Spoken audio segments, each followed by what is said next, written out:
তাকে ডাকবে, কোনো অসুবিধা নেই, ডাকুক, আরো ব্যবস্থা করে দেওয়া লাগবে। কিন্তু আপনি মুসলিম নাম নিয়ে আল্লাহর পাশাপাশি অন্য কাউকে ডাকবেন, আপনার ঈমান থাকবে না, আপনি বেঈমান হয়ে গেছেন। আজ কিছু মানুষ এই যে 96% মুসলমান বাদ দিয়ে বাকি থাকে, আর দেশে অন্য ধর্মের কয় ভাগ? 4 ভাগ। বলেন বলেন, এই 4 ভাগ মানুষকে নিজেদের পক্ষে রাখার জন্য, আন্তর্জাতিক ভাবে বিভিন্ন মহলকে এটা দেখানোর জন্য ঈমান পর্যন্ত অনেকে বিক্রি করে দিচ্ছে। আমি নিচে নামলাম না, আপনি বোঝার যদি বুঝে নেন। এখানে যে কথাটা আমি ইঙ্গিত দিতে চাচ্ছি, মুহাম্মদ রাসূলুল্লাহ বাদ দিয়ে অন্য কাউকে যে মানুষগুলো আদর্শ মেনে আছেন, আপনি ভুল পথে আছেন। কিয়ামতে আপনি যে ধরা খাবেন, আপনি নিজে স্বীকার করবেন। সুতরাং এখনই আপনি ফিরে আসবেন। ফিরে আসবেন কিনা বলেন তো? ফিরে আসবেন। আমি চাই আপনি যেন কিয়ামতে বিপদে না পড়েন। আমরা সবাই আল্লাহর বানানো জান্নাতে যেতে চাই ইনশাআল্লাহ। আমরা কোরআনে কারীমের একটা মাত্র আয়াত পড়েছি, সূরা তাওবা 119 নম্বর আয়াত।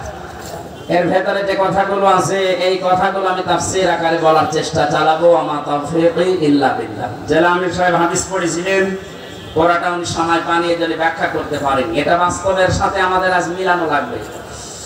আন আবি হুরায়রা রাদিয়াল্লাহু তাআলা আনহু قال قال النبي সাল্লাল্লাহু আলাইহি ওয়াসাল্লাম, বিশ্বনবী বলেন, হযরত আবু হুরায়রা থেকে এটা বর্ণিত, মান কোরআনা, যে ব্যক্তি আল্লাহর কোরআন পড়ে, ফাস্তাযহারাহু, এবং কোরআনকে যারা ইজহার করার চেষ্টা করে। ইজহার মানে, আমি যতগুলো অভিধানে ইজহার শব্দটা মিলিয়েছি, ইজহার শব্দের শাব্দিক অর্থ প্রকাশ করা, স্পষ্ট করা, দাঁড় করানো, কায়েম করা।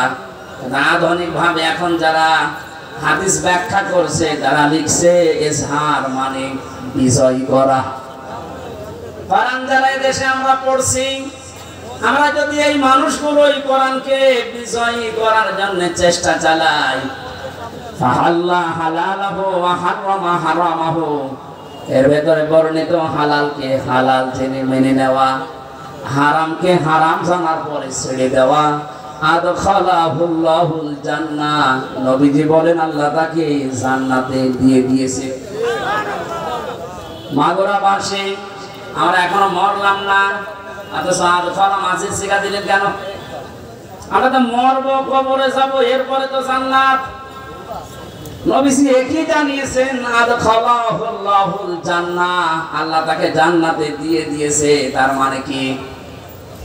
মুহাদ্দিসিন ইকরাম ব্যাখ্যা করতে গিয়ে হাদিসে লিখেছেন, সত্যিই যদি কেউ কোরআন 4টা শর্ত মেনে পড়তে পারে, শুদ্ধ করে পড়ে, ওটা বোঝে, নিজে ওর উপরে আমল করে, আর ওটা মানুষের কাছে পৌঁছিয়ে দেওয়ার নিয়তে চেষ্টা করে, তাহলে কোরআন পড়ার অর্থ পেলাম কয়টা?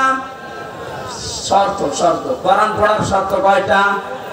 শুদ্ধ করে পড়া, নিজে বোঝা, ওটা নিজের ব্যক্তিগত জীবনে আমল করা, কাজে পরিণত করা। 4 নম্বরে ওই কথাটা মানুষের কাছে পৌঁছিয়ে দেওয়ার জন্য চেষ্টা করা।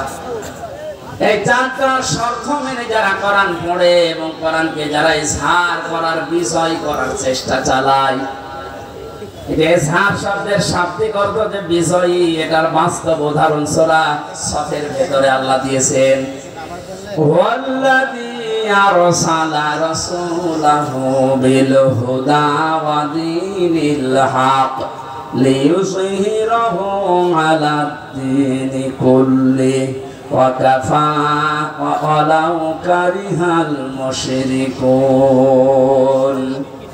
আল্লাহ বলেন, তিনি সে আল্লাহ যিনি তার রাসূলকে সত্য দিন দিয়ে, জীবন বিধান দিয়ে দুনিয়াতে পাঠিয়েছেন।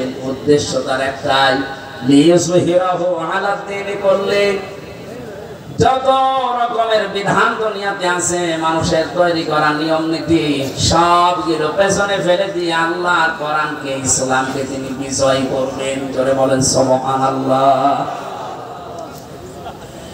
এই আয়াত এবং এই হাদিসের বাস্তবতা যেটা আমরা এখন টের পাচ্ছি, 53 বছর বাংলাদেশটা স্বাধীন হওয়ার পরে আমরা দেখেছি কোরআনে কারিমে ইজহার নেই, বিজয় নেই। এই কারণে আমরা অনেকেই কিন্তু হালালকে হালাল জানার পরও মানতে পারছি না। এদেশে এরকম জায়গা নেই, কথা বলেন। হারামকে হারাম জানার পরও আমরা ছেড়ে দিতে পারছি না। ঘুষ দিয়ে চাকরি করা হালাল না হারাম? আরো জোরে বলেন। আপনি একটা জায়গা দেখান বাংলাদেশে 5 তারিখের আগ পর্যন্ত প্রাইমারি থেকে বিশ্ববিদ্যালয় পর্যন্ত, এমনকি শ্রীপুর মাগুরার এই জামে মসজিদ থেকে কেন্দ্রীয় মসজিদ বাইতুল মুকাররম পর্যন্ত একটা জায়গাও টাকা পয়সা দেওয়া অবৈধ সুপারিশ ছাড়া চাকরি হয়েছে কিনা? আমরা কিন্তু জানি এটা হারাম কাজ। হারাম জানার পরও হারামকে আমরা ছেড়ে দিতে পারি নাই, কারণ কোরআনে দেশে বিষয় নেই, কথা বলুন। হারামকে হারাম জানার পরে যদি ছেড়ে দিতে চান, কোরআনকে বিষয় করার দরকার নেই। আপনি যদি কোরআন বিষয় না করেন, জানবেন যে এটা হারাম কিন্তু ছাড়তে পারবেন না, জানবেন যে এটা হালাল কিন্তু ধরতে পারবেন না। এই জন্যই নবীজি ফাস্তাশহারাহু দিয়েছেন, কোরআন পড়ার পরে যারা একে বিষয় করার চেষ্টা চালাবে, যদি বিষয় হয়ে যায়, আপনি হালালকে হালাল জানার পরে মেনে নিতে পারবেন, হারামকে হারাম জানার পরে আপনি ছেড়ে দিতে পারবেন। তখন বাংলাদেশটা এমন হয়ে যাবে, মনে হবে যেন আপনি মিনি জান্নাতে আছেন। ওই পরিবেশ আমাদের সামনে দরকার নেই।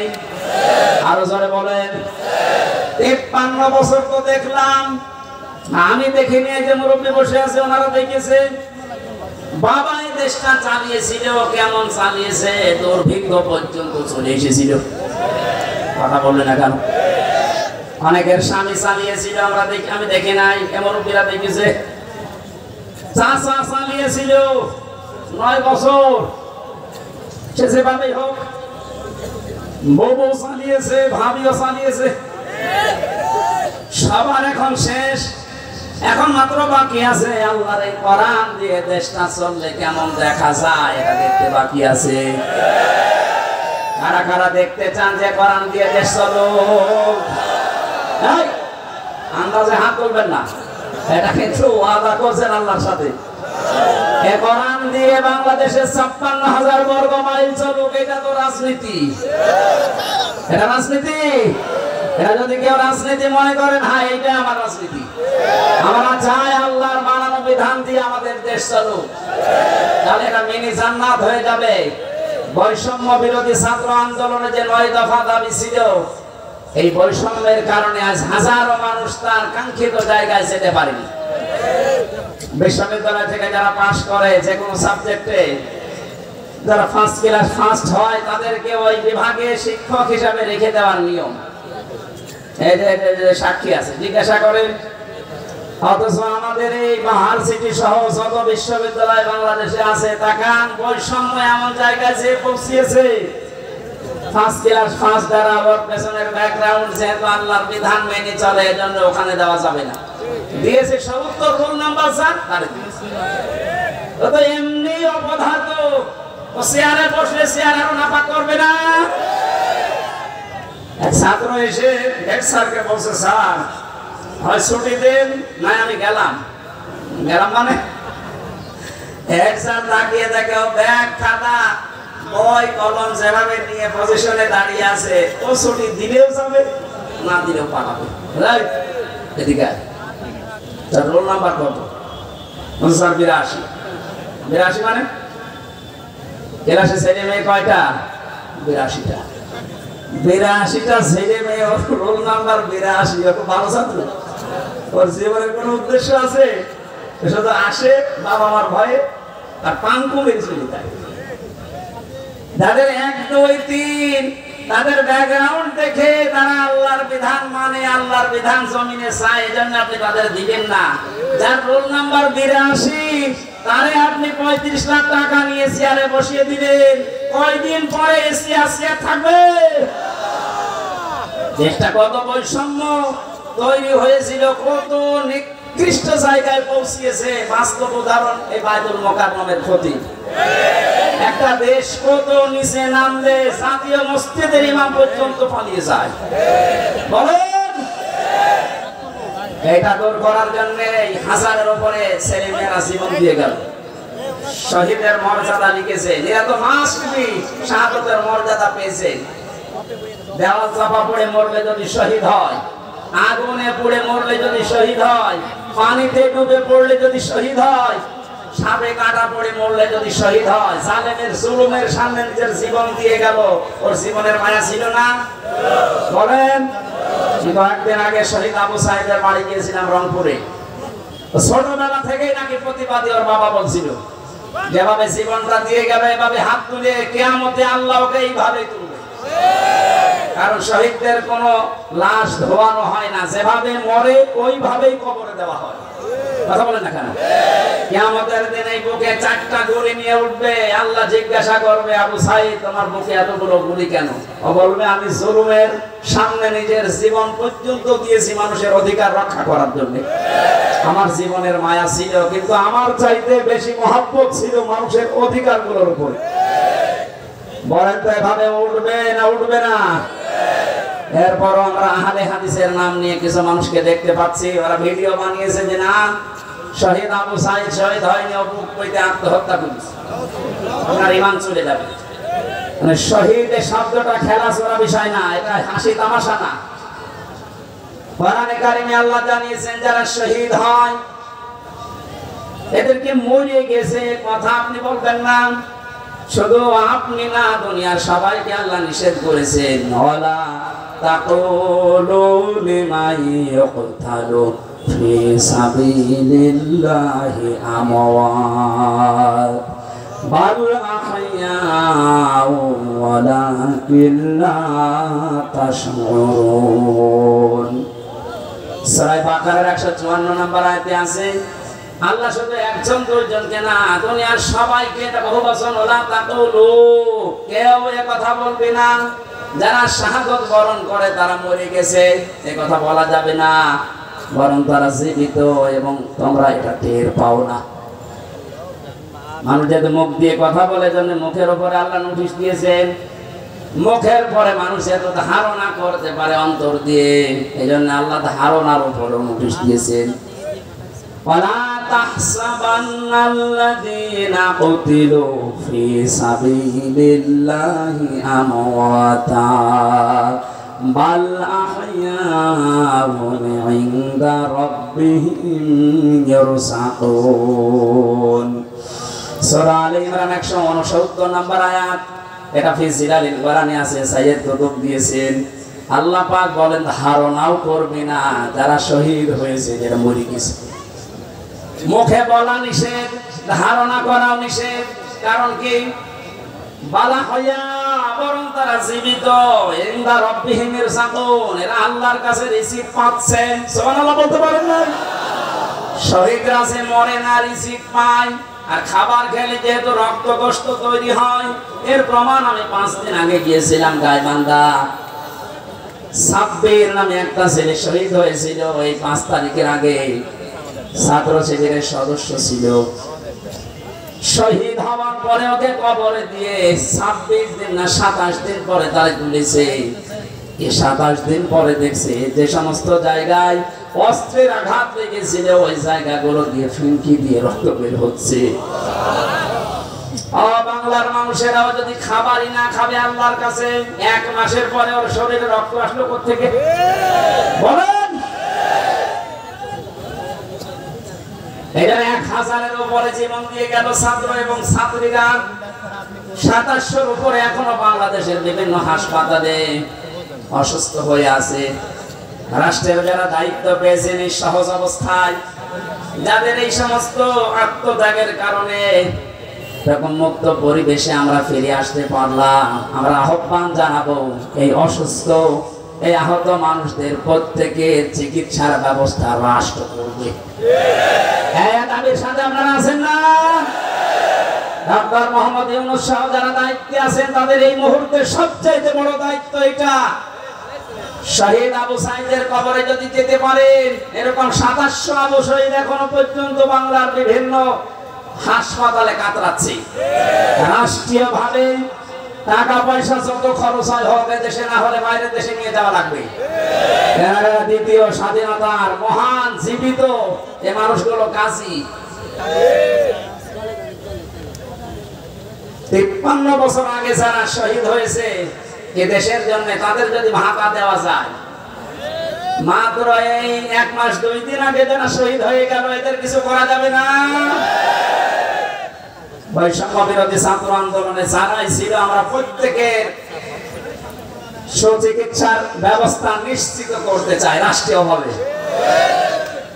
এবং যারা মারা গেছে তাদের যে সম্মান দেওয়া দরকার, আল্লাহ এবং রাসূলের পক্ষ থেকে যেটা এসেছে, কোনদিন এ কথা মুখে উচ্চারণ করবেন না ও মরে গেছে, মনে মনে ধারণাও করবেন না যে মরে গেছে। এত বড় কঠিন হুঁশিয়ারি দিয়েছেন আল্লাহ কোরআনে কারিমে শহীদদের পক্ষে। আমাদের যে দাবি ছিল সংস্কার, আমি কোরআনের মাহফিলের মাধ্যমে সারা বাংলাদেশের মানুষকে আহ্বান জানাতে চাই, সংস্কার যখন আরম্ভ হয়েছে 1628 জন মানুষকে সংস্কার করা লাগবে এখন, কারণ এই মানুষগুলো জালেমদের সহযোগী ছিল। এই কথা বলেন না কেন? 1628 জন মানুষ আপনি তালিকা করেন, দেখবেন এরা সবগুলো জালেমের প্রত্যক্ষ সহযোগী ছিল। জালেমের একা এই জুলুম করা সম্ভব ছিল না, এদেরকে সাথে নিয়ে করেছিল। এদেরকে নেওয়ার কারণে এদের এই বিভাগগুলো পর্যন্ত আজ মানুষের কাছে ঘৃণিত। এই যে পুলিশ, সব কি খারাপ? মাত্র কয়েকটা কোলাঙ্গারের কারণে আজ পুলিশ প্রশাসনের উপরে মানুষের এত রাগ। আমার বাড়ির নিচতলায় পুলিশ ভাড়া ছিল, 5 তারিখের পরে সকালে যেয়ে দেখছে ঘর তালা মারা, কোথায় গেছে আল্লাহ জানে, আর আসতেছে না। এই বাহিনীর উপরে আবার আস্থা ফেরানোর জন্য ওনারা চেষ্টা চালাচ্ছে।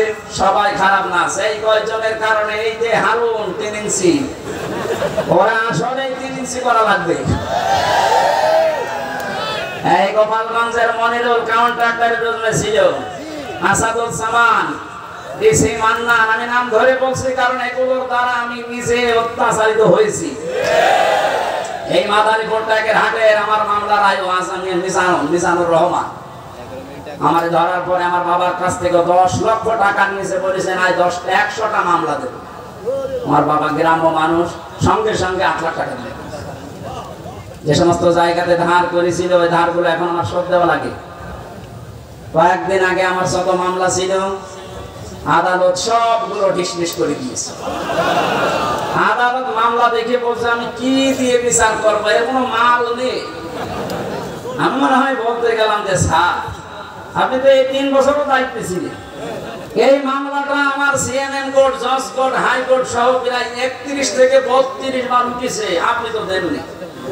এখন বলবে যে আমার হাত বাঁধা ছিল, এখন তো হাত খোলা, এখন হাত খোলা না। আমরা চাই সারা দেশের যেখানে যেখানে হাত বাঁধা ছিল কারো হাত আর বাঁধা থাকবে না। সংস্কার যখন চলছে সবার হাত যেন খুলে যায়, কথা বলে ঠিক কিনা? জালেমদের দোসর যেগুলো আছে সবগুলো পাল্টান, না এগুলো নতুন নতুন ইস্যু তৈরি করবে। সংখ্যালঘু নাম নিয়ে ওরা মানুষকে লাগিয়েছিল, কিন্তু হালে পানি নেয়নি। এক কথা বলছেন না কেন? এরপরে প্রধান বিচারপতিকে দিয়ে একটা coup করার চেষ্টা করেছিল, ছাত্র জনতা উঠে দিয়েছে, পারে নাই, আবার লাগিয়েছে আনসারদেরও হয়নি, কারণ 42,000 আনসার নিয়োগ হয়েছে এই দেশে, তার 32,000 কোম্পানি। আমরা যে 63টা জেলার মানুষ, আমরা কি ঘাস কাটছি? এই জন্য তো কোন বাহিনী আর আসে নাই, প্রথমে এসেছে প্রথমে আনসার, কারণ সবই ওইটা। এটা দিয়েও যখন হাতে পানি নেয়নি তখন লাগিয়েছে ডাক্তারদের, এটাও পারে নাই, গার্মেন্টসের শ্রমিকদেরকে লাগাবে সামনে। সব গোপন সংবাদ যাদেরকে দিয়ে ষড়যন্ত্র করে আল্লাহ সব ফাঁস করে দিচ্ছে। আমার মনে হয় জালেমদের যা চরিত্র, আর ওরা যেভাবে উপর থেকে কথা শুনতেছে, আপা আপনি ঘাবড়াবেন না, আপনি ঘাবড়ালে আমরা নরম হয়ে যায়। ওদের যা চরিত্র এ দেশের মানুষ আসলে জানে। দেখেন গোয়ালন্দ ঘাটের বেশ্যাদেরকে কয়েকদিন পর নামাবে,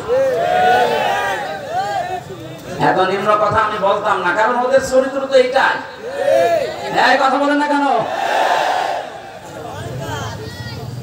এখানে সংস্কার যখন আরম্ভ হয়েছে 9 দফা দাবি নিয়ে যারা লিখেছিল, সংস্কার আমরা খুব দ্রুত চাই। ফেরকটাকে এখনো পর্যন্ত মাথার উপরে বসিয়ে রেখেছেন এই চুপ্পু মিয়া। কিসের চুপ্পু? এই চুপ্পুকে বাদ দেওয়া লাগবে ইমিডিয়েটলি। কারণ জালেমদেরকে টিকিয়ে রাখার পেছনে যারাই দায়ী, একটাকেও আমরা চোখের সামনে দেখতে চাই না। হ্যাঁ কথা বলুন, নয়তো কিন্তু ষড়যন্ত্র রোখা যাবে না। নতুন নতুন করে আবার হাত পাবে, বেশ্যাদেরকে দিয়েও হবে না, তখন নিজেরা উলঙ্গ হয়ে নামবে। চরিত্র বলতে কিছু আছে যে নামবে না? এত অত্যাচার করেছিল জেলখানার ভেতরে মানুষকে। আমার যে মামলা, মুইডসুরি মামলাও না, সন্দেহ করে আমার ধরে নিয়েছে। আমার ওয়াজ শুনে নাকি কিনা উদ্বুদ্ধ হয়ে সংসার ভাঙতে গেছে, এই ছিল আমার মামলা। আর আমারে নিয়ে রেখেছে ফাঁসির কন্ডেম সেলের ভেতরে, রিমান্ডে নিয়েছিল মাটির নিচে, ওই যে আয়না ঘর বলে ওটা নিচে আমি দেখে এসেছি। আর কালো কাপড় দিয়ে চোখ বেঁধে, হাত পেছনে বেঁধে দিয়ে, তারপর হ্যান্ডকাপ দিয়ে, যেটা লাগলে হাত কেটে যায়, পায়ের ভেতরে ডান্ডা বেড়ে দিয়ে 11 ঘন্টা আমার টাঙিয়ে রেখেছি। যা বলতে বলছে এটা বলা লাগবে, নয়তো আপনার বউ তুলে নিয়ে আসবো আমরা। বলে নাউজুবিল্লাহ। এই মানুষগুলোকে বলে ক্ষমা করে দিন। কিসের ক্ষমা? কোনো ক্ষমা নেই এদের। কারণ এদের মাফ করবেন না আল্লাহ, কারণ ওরা আল্লাহর কাছে অপরাধ করে নাই, করেছে হামজার কাছে। যতদিন পর্যন্ত হামজা মাফ না করবে, ওকে আল্লাহ মাফ করবে। ইন্নামাস সাবিলু আলাল্লাযিনা ইয়াজলিমুনা নাস।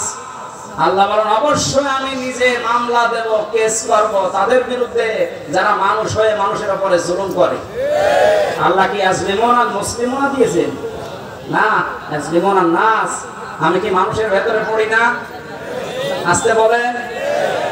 মানুষের ভেতরে পড়ার পর 3টা বছর আপনি যোগাযোগ বিচ্ছিন্ন রাখলেন আমার আর মামুনুল হককে, কেন? আমরা কি মানুষের ভেতরে না? অত্যাচার জুলুমের সাথে টপ টু বটন যারা জড়িত, আমি জানতাম খবর নিয়ে মাঝে মাঝে বলতে, স্বরাষ্ট্রমন্ত্রী এ কথা জানিয়েছে, এই জন্য আপনাদের যোগাযোগ বিচ্ছিন্ন। আমরা মাফ করবো না, যে মাফ করে করুক, আমার কোনো মাফ নেই। কারণ এদের কারণে আমার ছোট মেয়েটা এখনো পর্যন্ত আমার চেনে না। বাড়িতে গেলেও মনে করে এরকম হুজুর বহু আসে, এও একরকম। এই 3 বছরে তো আমার বন্ধু বান্ধব আমার যারা আছে, এই যে আমার বন্ধু, এরা বহু এই 3 বছরে গিয়েছে দেখা করার জন্য। আমার ছোট মেয়ে মনে করে ওই রকমই এক তালে বাসতেছে। আমি যে ওর বাবা, আমার চেনেই না। কত দুঃখ আমার ভেতরে বলেন তো, আমি কোন কারণে এটা করলেন? বলে আমার কি অপরাধ যে আমার পালানো লাগলো? কি অপরাধ? এদিকে আসেন, আপনাকে আমি আয়না ঘরে ব্যারিস্টার আরমানের মতো 8 বছর না 8 দিন শুধু রেখে দেবো। যদি আপনার কষ্ট না হয়, আপনাকে আবার আমরা ফেরত নিয়ে আসবো। আসেন। আপনি ধারণা করেন যে কি করেছি, কি করেন নাকি? আপনার করানোর কিছু বাকি আছে? বাংলাদেশের 18 কোটি মানুষ যদি আপনাদেরকে মাফ করে দেয়, ব্যারিস্টার আরমানের বউ জীবনও মাফ করবে। আমান আসমির নাম শোনেননি? এরকম একটা ব্রিগেডিয়ার জেনারেল, সেনাপ্রধান হওয়ার সব যোগ্যতা তার ভেতরে ছিল, আর তাকে 8-9 বছর মাটির নিচে কবরের ছেলে রেখে দিয়েছে। আপনি মানুষ, আর এরপরও বলে আমার কি অপরাধ? কি অপরাধ যদি দেখতে চান আসেন, আপনাকে আমার হাতে কলমে দেখাচ্ছি। সংস্কার এই মুহূর্তে আমরা আহ্বান জানাচ্ছি, যারা দায়িত্বে আছেন, কোনো দেরি করা যাবে না। খুব তাড়াতাড়ি ছাত্র জনতার এইটাই আসল উদ্দেশ্য ছিল, যেন সংস্কার চায়। এখন আবার নতুন করে অনেক জালেম মুনাফিক যারা, এরা আবার এই বৈষম্য আরম্ভ করেছে। এই সংস্কারকে যারা রুখে দিতে চাচ্ছে, যে সমস্ত জায়গায় সংস্কার হওয়ার দরকার, 5 তারিখের পর থেকে অনেক জায়গায় আরম্ভ হয়েছিল, মুনাফিকরা আবার ওই জায়গাগুলো চালু করেছে। এমন এমন জায়গায় টল নেওয়া আরম্ভ করছে, কিয়ামত পর্যন্ত মনে হয় টল নিয়েই যাবে। অথচ ওই ব্রিজের টোল নেওয়া আরো 80 বছর আগে বন্ধ করা দরকার। হ্যাঁ, কথা বলে না কেন? এরকম সব জায়গায় আমরা এখন দেখতে পাচ্ছি আবার এই জালেম তো আর নেই। মুনাফিকরা আবার মাথা ছাড়া দিয়ে উঠতেছে, এখানেও সংস্কার করা দরকার। কারো বাবার জন্য দেশটা আমরা এভাবে মুক্ত করি নাই, যার জন্য করেছি, যার রহমতে দয়ায় তার বিধান দিয়ে আমরা এই দেশটা চালাতে চাই ইনশাআল্লাহ। আমরা যেন গজবে না পড়ি, বিপদে না পড়ি, মুসিবতে না পড়ি, বিশ্ব যেন আমাদের দিকে ভালো নজরে তাকায়, সেই কথাগুলো আজকের তেলাওয়াতকৃত আয়াত সূরা তাওবার 119 নম্বর আয়াতে আছে। আপনাদের কষ্ট হচ্ছে? জবান খুলে এবার কোরআন থেকে শোনার জন্য পড়েন। আউযু বিল্লাহি মিনাশ শাইতানির রাজিম। বিসমিল্লাহির রহমানির রহিম। ইয়া আইয়ুহাল্লাযীনা আমানুত্তাকুল্লাহা ওয়া কুনু মা'আস সাদিকিন। সাদাকাল্লাহুল আযীম।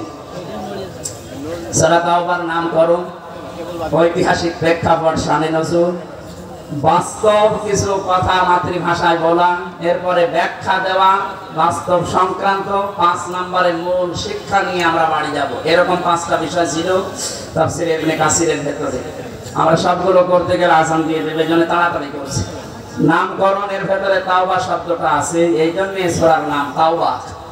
2 নম্বরে আমরা মাতৃভাষায় অর্থ করছি, হে ঈমানদারেরা আল্লাহকে ভয় করো, সত্যবাদী যারা তাদের সাথে থাকো। এই নির্দেশ কার? আয়াতের ভেতরে আমরা 3টা বিষয় পেয়েছি। আমার ভাইরা, আল্লাহ রাব্বুল আলামিন জানিয়েছেন ইয়া আইয়ুহাল্লাযীনা আমানু। মুফাসসির বলেন আল্লাহ যখন শুধু ঈমানদারকে ডাক দেন তখন তার কুদরতি হাত এভাবে উঁচা করে আদরের সাথে ডাকে, হে আমার ঈমানদারেরা। কারণ ঈমানদার সারা পৃথিবীতে যত বেঈমান আছে এরা সৃষ্টি জগতের ভেতরে সবচাইতে বড় আল্লাহর কাছে নিকৃষ্ট। জোরে বলেন নাউজুবিল্লাহ। জীবনে কিছুই যদি আপনি না পান, জুলুম, অত্যাচার, নির্যাতনের স্টিম রোলার সহ্য করেছেন, তারপরও ঈমান ছাড়েননি, আপনি কিন্তু আল্লাহর কাছে উলাইকা হুম খায়রুল বারিয়া, সৃষ্টি জগতের আপনি শ্রেষ্ঠ একটা সৃষ্টি। ধরে বলেন সুবহানাল্লাহ। সৃষ্টি অপর পৃষ্ঠায় আছে, কোন মানুষ যদি ঈমান না আনে, যত বড় জায়গায় থাক, আল্লাহর দৃষ্টিতে উলাইকা হুম শাররুল বারিয়া, এরা আল্লাহর কাছে সবচাইতে বড় নিকৃষ্ট সৃষ্টি। ধরে বলেন নাউজুবিল্লাহ। আমরা যেহেতু ঈমান আনতে পেরেছি, বড় সম্পদ আমাদের কাছে আছে। এবার আয়াতের পরবর্তী 2টা বিষয় মেনে নিতে পারলে যত রকমের বিপদ আপদ বাধা বিপত্তির সামনে আসার কথা সবগুলো আল্লাহ নিজের পক্ষ থেকে দূর করে দেবেন।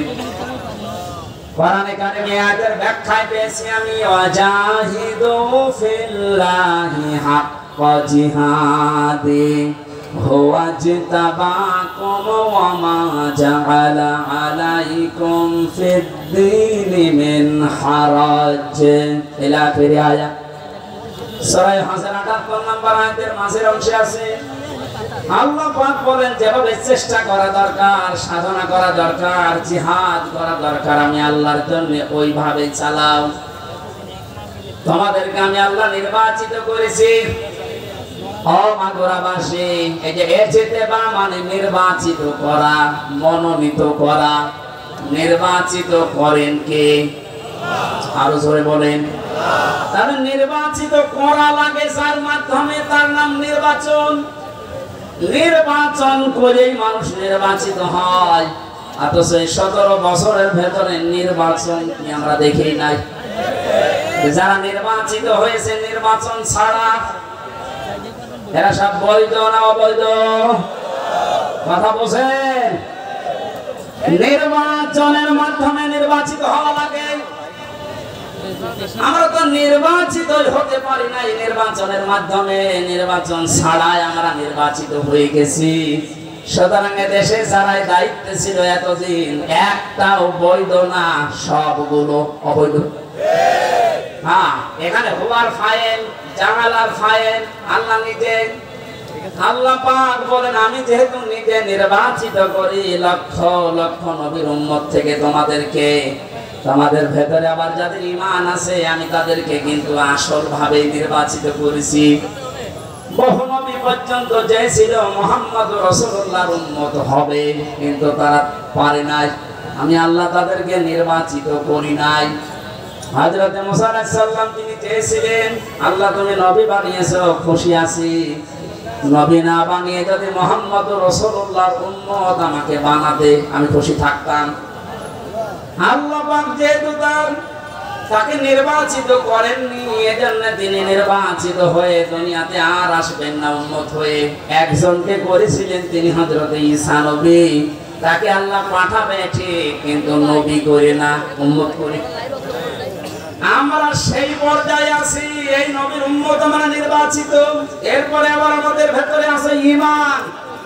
আল্লাহ পাক বলেন ঈমানের উপরে থাকতে গিয়ে, আল্লাহর পথে যদি টিকে থাকতে গিয়ে বিপদ আপদ, মুসিবত, যন্ত্রণা, দুঃখ এগুলো আসে। আমি আল্লাহ ওয়া মা জাআলা আলাইকুম ফিদ-দীনি মিন হারাজ। জাআলার ফাইল বা কর্তা সরাসরি আল্লাহ। দিনের উপরে চলতে গিয়ে ইমানদারদের যত বাধা বিপত্তি, যত ঝামেলা আসবে, এগুলো সব আল্লাহ নিজে দায়িত্ব নিয়ে সরিয়ে দেবেন। জোরে বলেন আল্লাহু আকবার। এটার বাস্তব আমরা কিন্তু দেখতে পাচ্ছি। এখন 5 তারিখে আমার মনে হয় আল্লাহ একটা কার্যক্রম করে দিয়েছে বাংলাদেশে। কত রকমের বাধা বিপত্তি, কত রকমের পাহাড় পাথর আমাদের উপরে ছিল, বুকের উপরে। আল্লাহ নিজে দায়িত্ব নিয়ে সব ঘন্টার ভেতরে পাঠিয়ে দিয়েছে। এমন এমন পাথর আমরা মোড়ে মোড়ে দেখেছিলাম। একটা 30 মিনিটে যখন ঘোষণা হয়ে গেল যে পালিয়ে যাচ্ছে, বিকাল 5টা বাজতে বাজতে সারা দেশের কোন জায়গায় আর পাথর পেলাম না।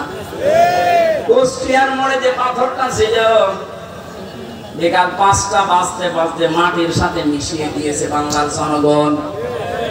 কত হাজার কোটি টাকা খরচ করে বাংলার এই 64 জেলা, 560টা থানার উপরে আপনি এগুলো বানিয়েছিলেন। এই টাকাগুলো দিয়ে যদি আপনি রাষ্ট্রের কাজে লাগাতেন, যার জন্য এগুলো করলেন, একটাও তো কাজে লাগে না, সব মাটিতে শুয়ে আছে। এখন টাকাগুলো আপনার বাবার টাকা ছিল না, টাকা ছিল জনগণের। এটা জালা, এর ফাইল যেহেতু আল্লাহ নিজে করতাম, আমার মনে হয় আল্লাহ নিজে এই পাথরটা দায়িত্ব নিয়ে সরিয়ে আমাদের পক্ষে হালকা করে দিয়েছে। আলাম নাশরাহ লাকা সাদরাকা ওয়া ওয়াদা'না আনকা বিজরাক আল্লাযী আনকাযা যাহরাক। আল্লাহ পাক বলেন, হে নবী আমি আপনার পক্ষকে উন্মুক্ত করিনি। আপনার পিঠের উপরে যে বোঝা আছে, এই বোঝাটাকে আমি আল্লাহ নামাইনি। আমার মনে হচ্ছে আয়াতগুলো আল্লাহ 1000 বছর আগে না, এই 5 তারিখে সব নাযিল করেছে। কোরআনের পাখি সেই 15 বছর আগে ঘোষণা দিয়ে গিয়েছিল এমন একটা কালো গাঢ় অন্ধকার রাত আমাদের উপরে আসতেছে। মক্ষম ভাবে যদি মোকাবেলা করতে না পারি, সক্ষম ভাবে, তাহলে সুবহে সাদিক হওয়া বড় অসম্ভব। আল্লাহ নিজে দায়িত্ব নিয়ে সুবহে সাদিক আমাদের মাঝে এনে দিয়েছে। এজন্য আমরা যারা ঈমানদার, কোনো ভয় নেই, কোনো চিন্তা নেই। ঈমানদারদের ভয় চিন্তা আল্লাহ নিজের পক্ষ থেকে দূর করে দেয়। এর বাস্তব প্রমাণ শহীদ মীর কাসেম আলী। আমাকে এক কারারক্ষী বলছিল, হামজা ভাই, এই লোকটার যেদিন ফাঁসি হবে মাত্র 3 ঘন্টা বাকি আছে। আমি বললাম, স্যার আপনার ফাঁসি হবে 3 ঘন্টা, আপনি এবার প্রস্তুতি নেন। শহীদ মীর কাসেম আলী কারারক্ষী কুতুবউদ্দিন, এই যে রাজবাড়ি বাড়ি। আমার বলছে, হুজুর শেষ পর্যন্ত আমারে ডাক দিয়ে বলে, ভাই আমি ঘুমিয়ে গেলাম, 2 ঘন্টা পরে আমারে ডাক দেবেন। দেখলাম ঠিক ঘুমিয়ে গেছেন। 2 ঘন্টা পরে ওনারে ডাকলাম রাত 9টায়, যেহেতু 10টায় একে ওনার ফাঁসি। ওঠার পরে গোসল করে ওযু করার পরে 2 রাকাত নামাজ আদায় করলেন।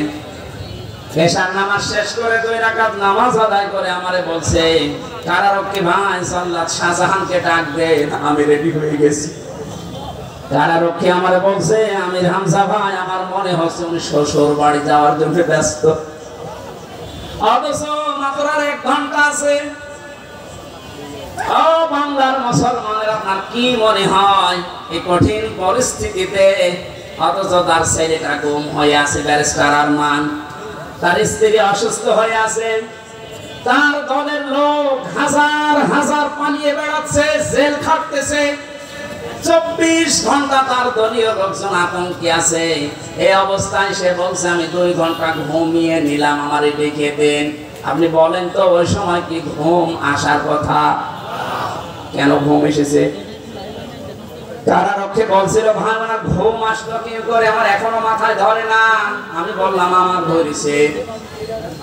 আল্লাহ পাক বলেন, ইন্নাল্লাযীনা ক্বালু রাব্বুনাল্লাহু সুম্মা ইসতাকামু তাতানাজ্জালু আলাইহিমুল মালাইকা। যারা এই কথা দুনিয়ায় বলতে পারে আমাদের রব আল্লাহ, আর এরকম টিকে থাকতে পারে, আল্লাহ ফেরেশতা নাযিল করে তাদেরকে শুধু সাহায্যই করে না।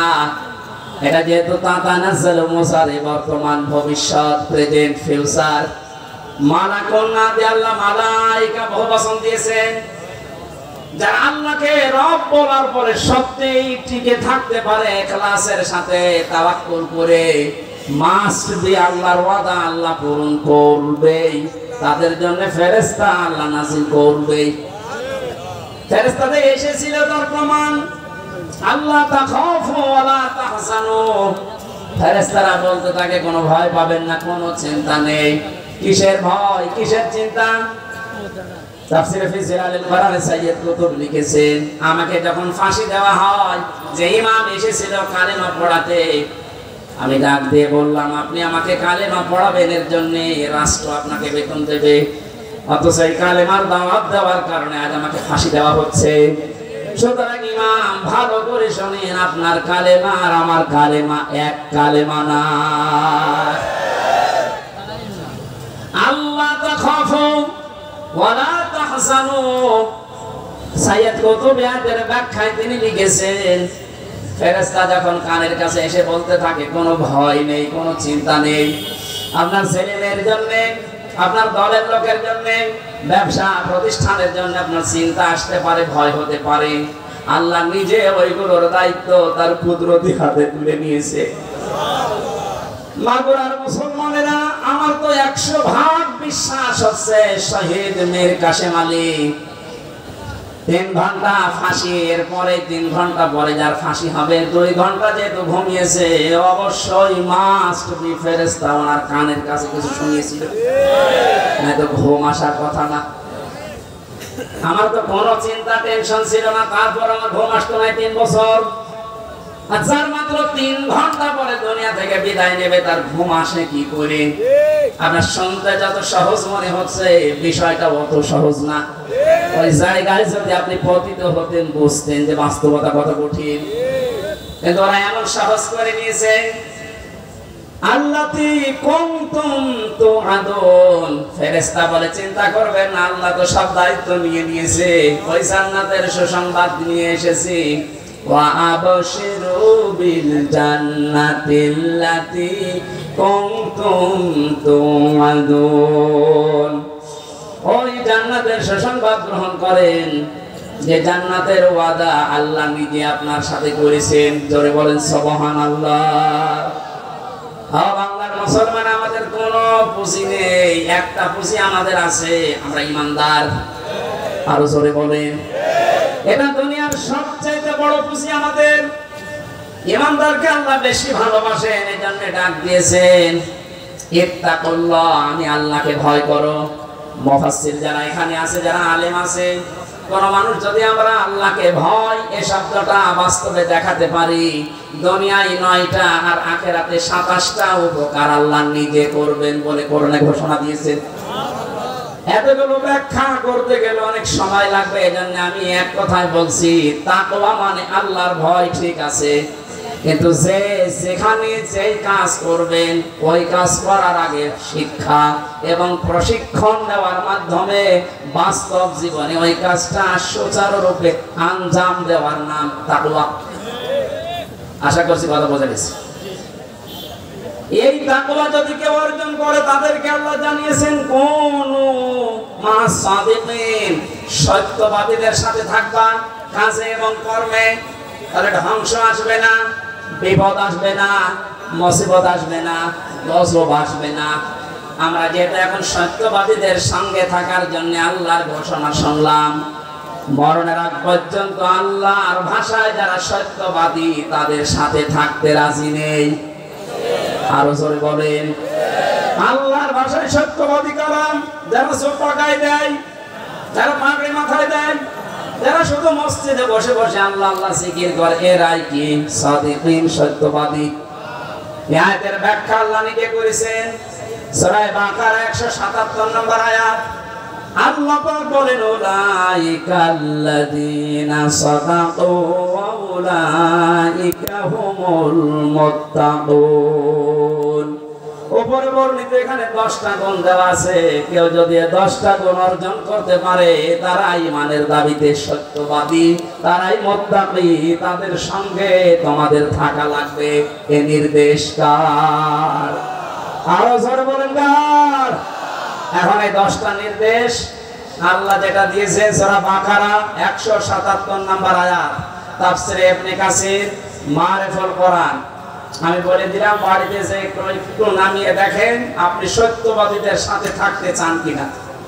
আল্লাহ রাব্বুল আলামিন আমাদেরকে আয়াতের যে 10টা গুণ দিয়েছেন, যেহেতু আজান হচ্ছে আর রাতের মাহফিল দূরে, শহীদ আব্দুল কাদের মোল্লা সাহেবের কবরের পাশে আমার মাহফিল আজকে রাতে।